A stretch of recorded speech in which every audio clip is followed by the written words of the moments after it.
Hi, everybody. What I wanted to do today was to clarify this next exercise that we're doing. And last week we did lots of spills, and I had asked you to cut out some photographs, and I had also asked you to make a few stencils. So first of all, what I want to say is my thoughts about this exercise have changed a little bit, and I want you to know why. Um, I typically have done this exercise in a little bit of a different way. And this time I thought I would try it with these actual spills. And what I'm thinking is that the spills are such strong images that they really kind of take over. And I'm afraid that, they might just be really, really hard to work with. They would be hard for me to work with. So I'm going to try to um, give you another assignment that works with the spills and the photographs that, and also some painting that should really, I think, be more satisfying to you and work better. Okay, so here we go. So I'm going to just take you down to look at my screen here, my desk. So I made a couple of these stills earlier today, and just as a way to start working. So I made two of them. You're going to make 10. Why did you make 10? Again, because when you make more, first of all, you're going to learn.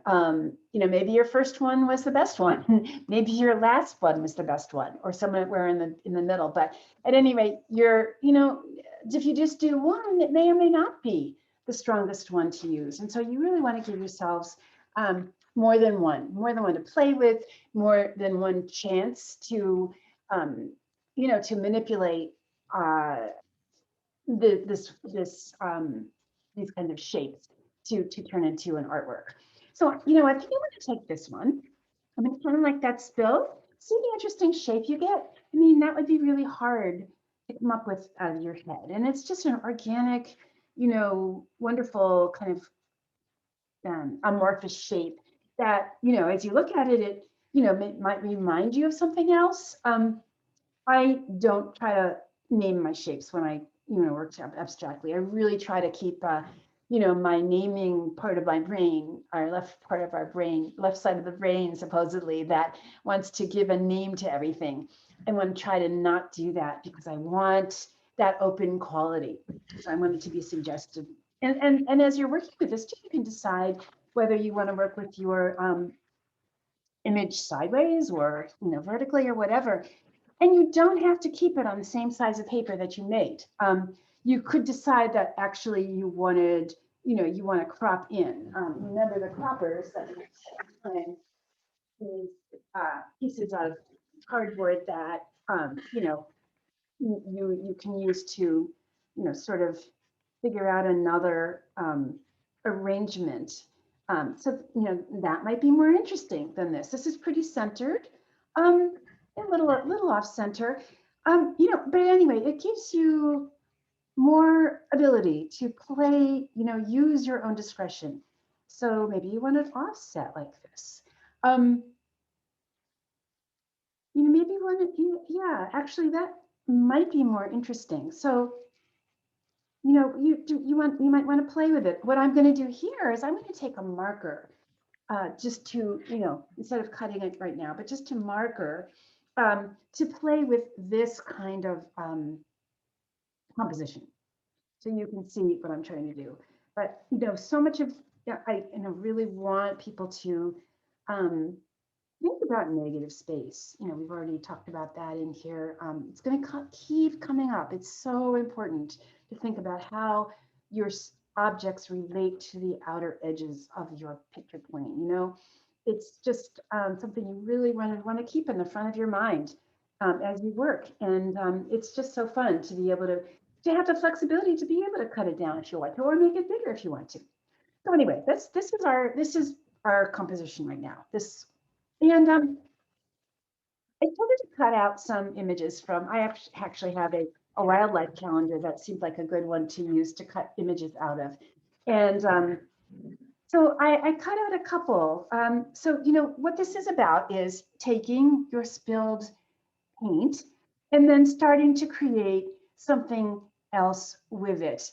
Our constraint is, to use some of the things that we had talked about, like cut out photographs. I had also mentioned stencils too, and that is also a possibility. Although, I'm thinking maybe let's wait with the stencils. Like you could add them if you wanted to, and I can show you, one where we might do this. But for example, if we do this here, so I got these two, nice, interesting colors that I think go really well with this magenta. What I mean going well with it, I mean that they seem to work with it. They seem to, kind of play nicely with it. And so, do I want to overlap my spill? I could do that. I could even, cut along this spill here and slide this image underneath it. I mean, that's an interesting possibility too. And I show you what that could look like. I just want to get right up to the edge here. An X-Acto knife would probably be a better tool to get in here. And I misplaced mine, but we're just going to kind of go. Just get a little bit of a nick out of the paper. There we go. And then I'm going to just cut along the edge here. And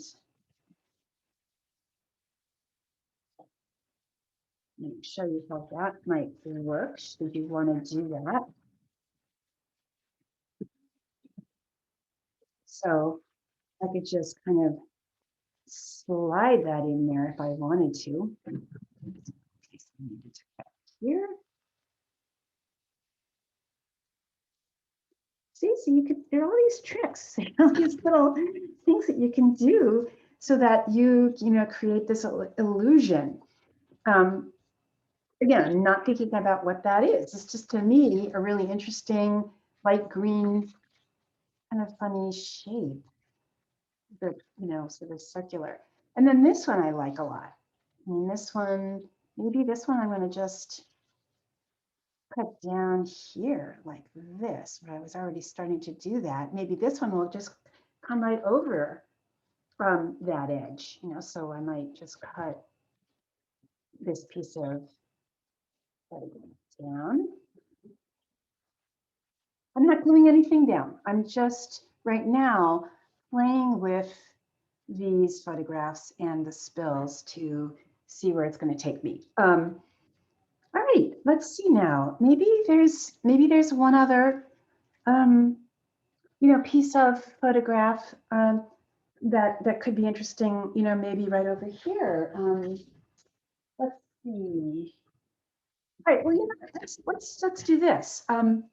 So it's kind of fun to cut this right here. So it really looks like it's part of this composition. There we go. Okay, so now we would glue these down, and of course you would use your soft gel matte medium. I really like that stuff. So you could just, put a little bit out and use a paintbrush or a matte knife to glue your stuff down here.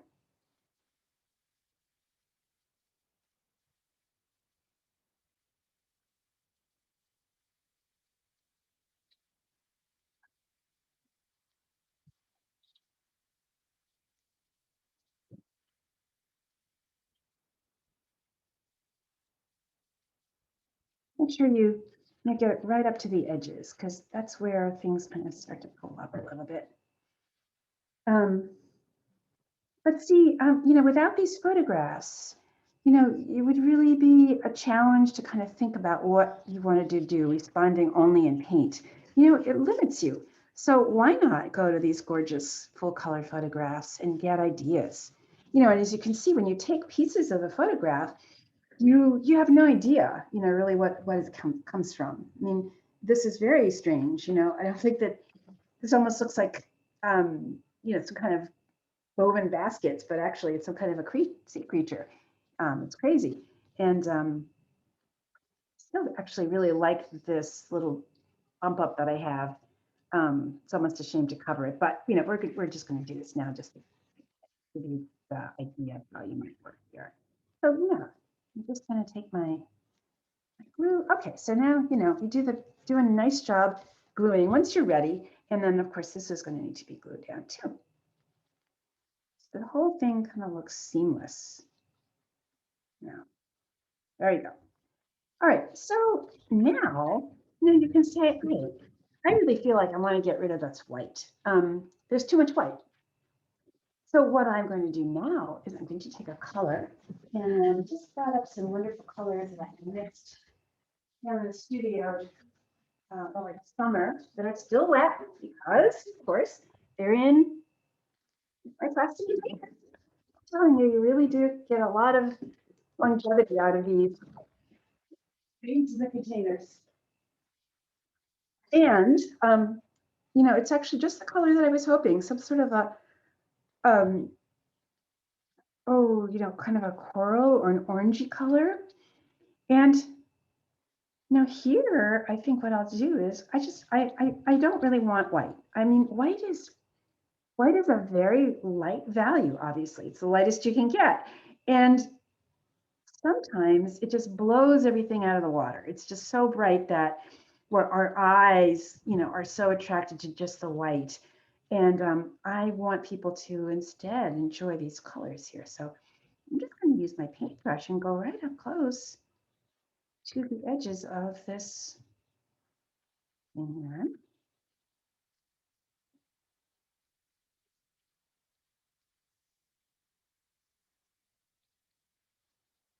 This is a color that's probably like Naphthol red light or Pyrrole red light mixed with quite a bit of white. This is a shade of Pyrrole red light. Tint, excuse me. Those words can be confusing. Shade is when you add black, and the way you want to remember that is sounds like the word shadow. I know it's confusing because we always, you know, think of, oh, that's a shade of blue, and we don't think that it might have black in it. And generally speaking, in regular English, you can use the word shade, meaning a, you know, different color within, you know, sort of the realm of blue. But in color language, when you add black to a color, you're making a shade. So it can be very confusing. Like there's English and then there's art English. But a lot of different professions have their own usage, you know, for certain common words that we use in English all the time that really, you know, have a very different meaning. And the word hue is another one that can be confusing because we think of a hue, because, well, it does mean color, but I think people tend to misuse that word too sometimes. All right, so anyway, I'm just taking my time here. I'm using the edges of the spill to give me the parameters of this new color. Quite like that. So here you are. And you know what I would do is probably continue. I might use the same color, I might use a different color. You know, you can play with it and sort of decide. There's no right or wrong. There's just, you know, playing with it. But, you know, keeping in mind that we're, you know, the emphasis is on thinking about interesting negative spaces and thinking about how your image goes directly to the outside and using these parameters. Only photographs and only paint spills. And our third element is, you know, paint with a brush. So I think that's fair. Or you can also just use colored paper. You don't really have to paint if you don't want to. I mean, let's see what happens when we bring in a stencil. So I'm just going to pause this for a second. Okay, so I put my stencil here that I had made, the one that you saw last night in the video, the scissors one, right? So you don't have to use the whole stencil. You can very cleverly choose a part of your stencil. And that could add further interest. So, you know, one of the things I might do is I might put the stencil over here And I'm kind of liking the light blue. So what if we took some light blue that we have mixed here and another brush and using part of that stencil. Of course, this paint dries really quickly. It's still slightly a bit wet, but I think it'll be okay for our purposes. And as you use your stencil, you just want to paint so that the paint doesn't slide underneath the stencil too much. I mean, it doesn't really matter a whole lot, but you do want to keep the reason that you're using the stencil there. Okay, so let's see what we've got here. That could be pretty interesting. And I'll lift it up. And okay, yeah, so we have this interesting sort of half circle. I just want to go up to the edge here. And we used a stencil to get that.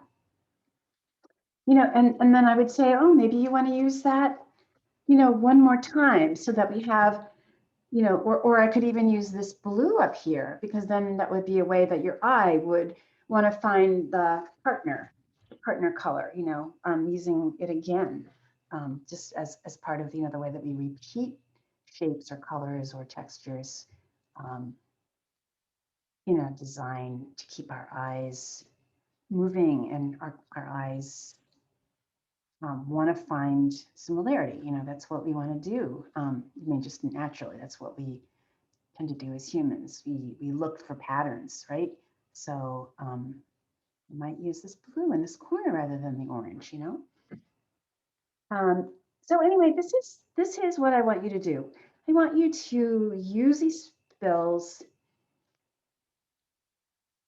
perhaps cut down, your picture plane. That's perfectly fine to a place that feels more interesting to you, and just really work with these images, and try to keep that abstract frame of mind where if you do cut out something that has a look of some real object, then try to look at it without naming it. Try to look at it as a shape or grouping of colors, textures, whatever that is.